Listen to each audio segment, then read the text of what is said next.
শ্রাবণ মাসের তৃতীয় সোমবার শিবের মাথায় জল ঢালার উদ্দেশ্যে শৈব তীর্থ তারকেশ্বর রওনা দিল রবিবার কাটোয়া ২ নম্বর ব্লকের পাঁচুয়া গ্রামের পুণ্যার্থীরা।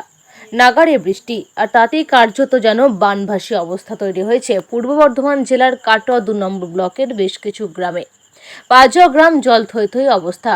জল জমে থাকার কারণে গ্রামে কোনো ছোট গাড়ি না চলায় সমস্যায় পড়তে হয় গ্রামবাসীদের। পাঁচুয়া গ্রামের মানুষেরা ট্রাক্টর করে নন্দীগ্রামে আসেন। নন্দীগ্রাম থেকে বাসে করে ৮০ জন পুণ্যার্থী তারকেশ্বরে শিবের মাথায় জল ঢালার উদ্দেশ্যে রওনা দিল। পুণ্যার্থীরা জানান, শ্যাওড়াফুলি গঙ্গা স্নান করে বাঁকে কলসিতে করে জল নিয়ে পৌঁছাবেন তারকেশ্বরের শিব মন্দিরে। যাচ্ছেন বা কি সমস্যার মধ্যে পড়েছেন বা সমস্যা হতে পারে মনে করছেন? আমরা এখন পাঁচুয়া থেকে তারকেশ্বর যাবো বলে বেরিয়েছি। আমরা শ্যাওড়াফুলি থেকে জল ডুবিয়ে তারকেশ্বরে বাবার মাথায় জল ঢালবো। তো সমস্যা আপনি যেটা বলছেন সেটা আমাদের তো এখন একদিনে বৃষ্টিতে প্রচুর সমস্যার মধ্যে পড়ে গেছি। গ্রামে জল ভর্তি এবং বেরোতে গেলেও জল ভর্তি, সামনে নন্দীগ্রাম এখানেও জল ভর্তি। তো আমরা যোগাযোগ ব্যবস্থা বিচ্ছিন্ন হয়ে গেছে। তো আমরা সেই মতো গ্রামের একজনের সহযোগিতায় ট্রাক্টরে করে পার হয়ে আমরা নন্দীগ্রাম থেকে বাস করছি।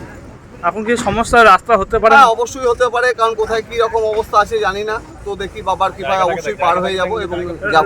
এই রাত লেগে যাচ্ছে মনে হচ্ছে, রাত হয়ে যেতে পারে না, আমাদের পৌঁছাতে জল দেওয়াতে অনেকটা দেরি হয়ে যাচ্ছে, কারণ এই যেহেতু যোগাযোগ ব্যবস্থা বিচ্ছিন্ন তাই দেরি হয়ে যাচ্ছে। নালে আমরা মোটামুটি দেখি, চেষ্টা রাখছি যে কত তাড়াতাড়ি পৌঁছাতে পারি। আপনার নাম? আমার নাম তারুনাথ চক্রবর্তী, বাড়ি পাঁচুয়া। কোথায় যাবেন, কি উদ্দেশ্যে রওনা দিচ্ছেন জল ঢালতে? কোথায়? আমরা তারকনাথের কাছে জল ঢালতে যাচ্ছি। বাবা তারকেশ্বর যাবো, শ্যাওড়াফুলি থেকে জল দেবো, ওখান থেকে হেঁটে আমরা তারকেশ্বর পৌঁছাবো। তারকেশ্বর থেকে আমরা তারপরে বাড়ি ফিরবো। আজ এখন কোন গ্রাম থেকে যাচ্ছেন? এখন আমরা যাচ্ছি পাঁচুয়া দেশবন্ধু সংঘ থেকে। এই বন্যার জন্য কি কষ্ট মষ্ট করে যেতে হচ্ছে? বন্যার জন্য আমরা খুব কষ্ট পাচ্ছি, কারণ আমাদের পাঁচুয়া গ্রাম রাস্তা অনেকটা জলমগ্ন অবস্থায় আছে। আমরা ট্র্যাক্টরে করে ধীরে ধীরে, একটা ট্র্যাক্টর আছে আমাদের গ্রামের সনদ কাকা, সে আমাদেরকে প্রচুর হেল্প করেছে। তারা আমাদেরকে ট্র্যাক্টর নিয়ে নন্দীগ্রামে পর্যন্ত পৌঁছে দিচ্ছে।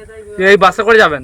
হ্যাঁ, বাসে করে যাবো। বাসে করে যাওয়ার কারণ হলো আমরা এখান থেকে যাই শ্যাওড়াফুলিতে নামি, আমাদের বাড়ি ফেরার খুব সুবিধা হয়, বা কোনো আমরা বিপদে পড়ি না। আমরা একসাথে যাই, একসাথে ফিরতে পারি সুন্দরভাবে।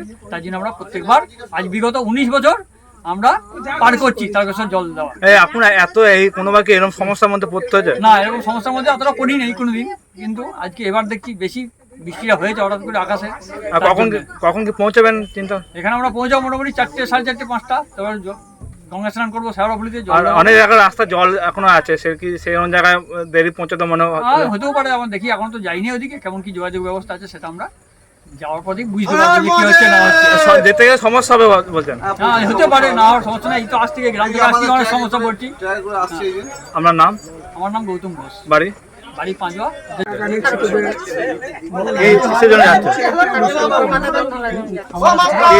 এই সমস্যার মধ্যে যেতে হচ্ছে খুব। সমস্যার মধ্যে কি করবো, বাবা মাথা ফিরতে বাড়ি যাই, যখন এবারও যাবো বাবা মাথায় জল ঢালা। এরকম সমস্যার মধ্যে কোনোবার পড়তে যায় না, কোনোবার আমরা পড়িনি। আপনাদের গ্রামের বন্যা আছে? বন্যা, খুবই বন্যা আমাদের, বুক ভরে জল এখন আমাদের গ্রামে। রাস্তার কি সমস্যা হতে পারে সেরকম? রাস্তা হতে পারে সেরকম ভাবছেন? হ্যাঁ। আপনার নাম? আমার নাম কৃষ্ণা গুরু, বাড়ি? বাড়ি পাঁচুয়া।